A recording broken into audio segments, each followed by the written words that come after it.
السلام علیکم ملګرو، تاسو څنګه معلومولی شئ چې ستاسو په شناختی کارت باندې څومره نمبر رجسټر دي؟ تاسو په شناختی کارت باندې څومره نمبر کولاو دي؟ تاسو ته به څنګه پته لګي؟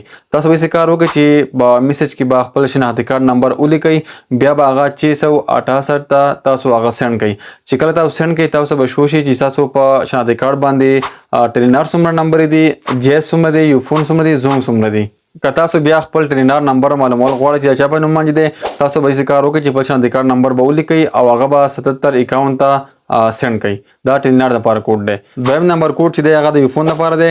تاسو به میسج کې خپل شناختی کارت نمبر ولیکئ او هغه به 7911 ته تاسو سینډ کړئ. دریم نمبر کوډ چې دی هغه د جیس دپاره دی. که تاسو جیس سیم استعمالوئ تاسو به څه کوئ؟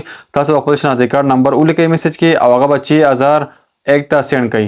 6001 ته به هغه سینډ کړئ. تاسو بل زموږ سره زونګ دی. که تاسو زونګ سیم کارت استعمالوئ تاسو به څه کوئ؟ تاسو به میسج کې شناختی کارت نمبر ولیکئ او هغه به 7911 ته سینډ کړئ.